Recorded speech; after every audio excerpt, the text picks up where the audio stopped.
Hey guys, this is Gene Jensen with BassResource.com. I'm going to do a little day on the lake today. This is Clark's Hill Lake. I haven't been out here since, man, it's been a while, since late winter, December, January, something like that. It's now middle of late March anyway.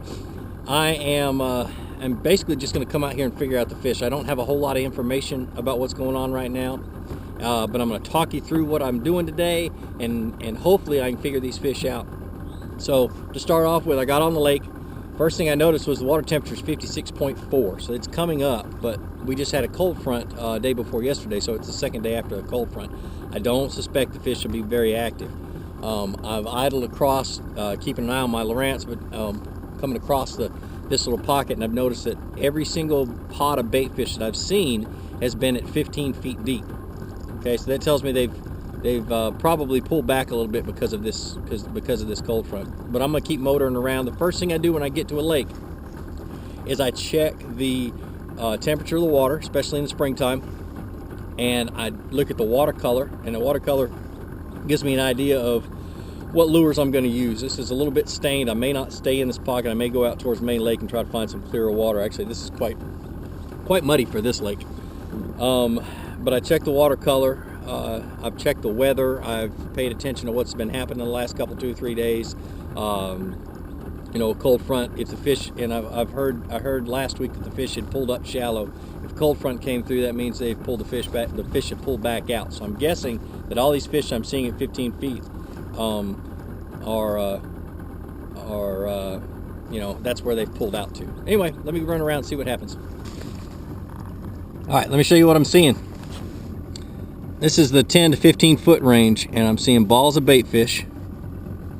I mean, this is what I'm seeing all across this cove, and I've gone probably about a half a mile, but I'm seeing balls of bait fish. There's a larger fish right there, and this may be a little bit larger fish right here, but anyway, so I'm seeing the majority of the concentration, the majority of the life in this part of the lake at 10 to 15 feet. Now I'm gonna go out to a little bit clearer water and see if I see the same thing. I want you guys to notice I'm spending a little bit of time early in the morning. I'm not so concerned about catching fish right now. Why waste my time throwing a bait if I don't know where the fish are? So I'm gonna spend quite a bit of time trying to figure these fish out, using my depth finder, using my local knowledge of the lake and things like that before I even tie the baits I want on to my rods and lay them on the deck. So let's keep going and see what I find out. Well, basically, I went out closer to the main lake. What I do is when I'm going up and down a creek, this is a main creek that's on Clark's Hill, I divide it into thirds: first third, middle third, back third. That's what a lot of people do. The boat ramp was in about the middle third, and I just idled around there to see what the bait fish were doing. Every single bait fish was between 10 and 15 feet deep. So I came out here closer to the main lake, and what I've got behind me is I've got just a little spawning flat, back with a few boat docks in the back and stuff like this, with a main point that's coming out in the middle of it. You got an arm here and an arm here of the spawning pocket. And my thought is that these fish, if they've pulled out of that pocket, are going to be sitting right on that point in about 10 to 15 feet of water. Every time I went over a hard point, it had bait fish sitting on top of it. Some of them had fish on them, you know, larger fish. Some of them didn't, but most of them had a cloud of bait fish on them, or a school of bait fish. So what I'm doing is I'm just rigging up my rods to fish that depth, you know, 10 to 15 feet. So what are some of the things I'm tying on is my favorite, you know, deeper point or deeper structure fishing rig is a Carolina rig. So I'm tying that on. I've got a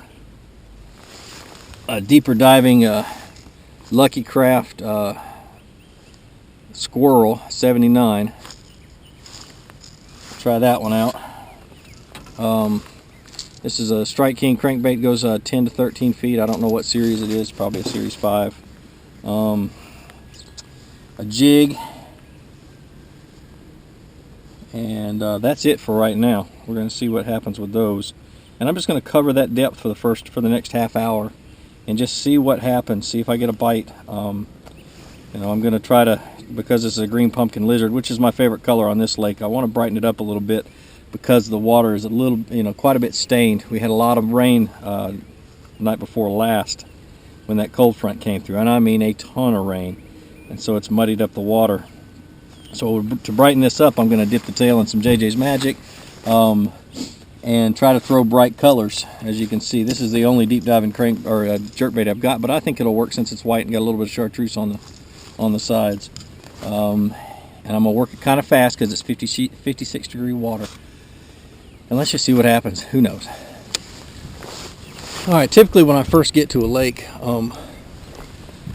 you know, I'm a point fisherman. I love to fish points. It's the first place I look any day of the week, any day of the year that I come out fishing, as I'm looking to see what is going on the points, because that's a major ambush spot for largemouth bass. It funnels the bait fish up and over or around in areas. So I'm going to go looking for it for points, and if they're not on points, then I go ditches and pockets and creek channels, stuff like that. And but anyway, so I'm pulling up on this point. This is a main point back in the middle of this pocket, and like I said earlier, the channel splits. It's a little spawning pocket, and the channel splits, and I'm going to put the boat in about 20 feet of water, and I'm going to cast towards the bank. That should put this crankbait down close to the bottom by the time it gets down there. I'm just going to slowly work this point out.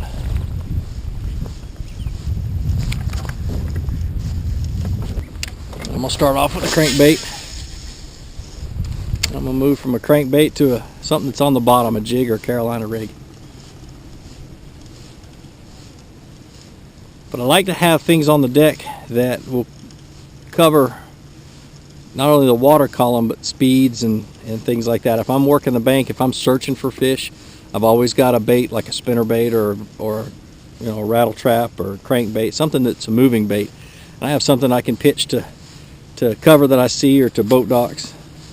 And then I always have a jig tied on somewhere. So, and that usually helps me cover any situation that I might come up in front of me.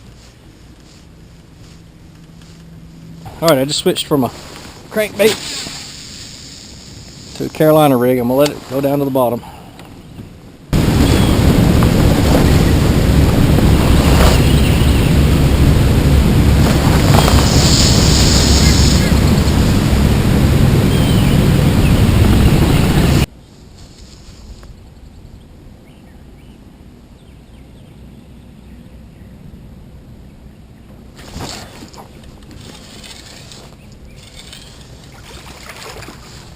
Look at that.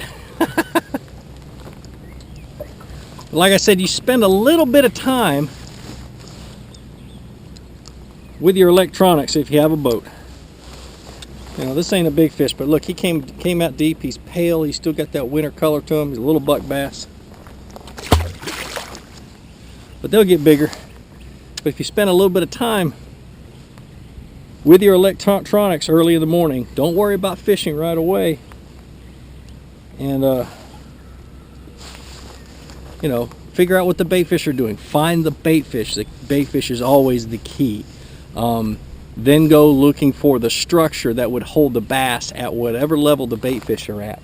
If the bait fish are scattered, then you're going to have to move around a little bit faster. But you know, I caught one fish. I'm gonna see if I can catch another one and get it on video, and see if I can't figure out some big ones.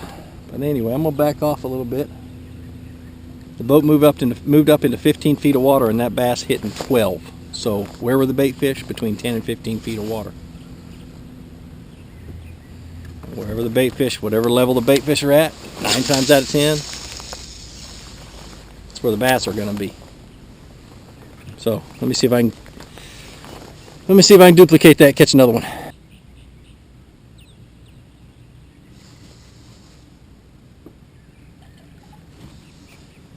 Just had one hit. I don't know if he's still on it. Yeah, he's still on it. Here we go.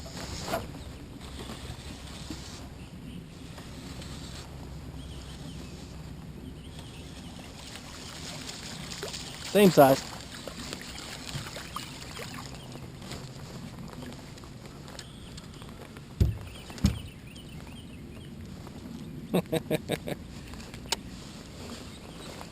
Another pre-spawn male on a little bitty fish though. Still looking for a big one. But that's how I find fish.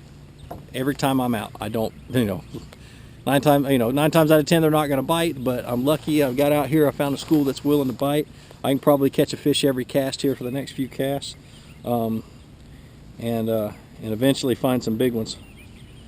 I'm going to go around the lake and use this pattern for a little while and see if it holds up.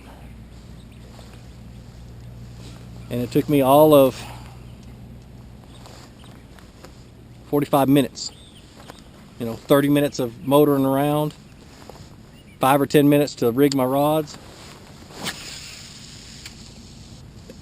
And I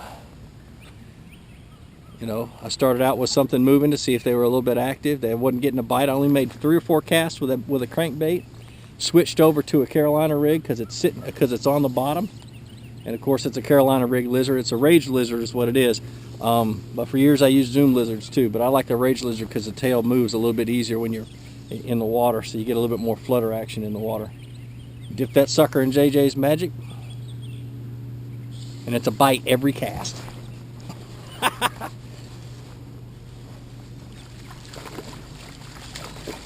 That's 3 casts, 3 fish.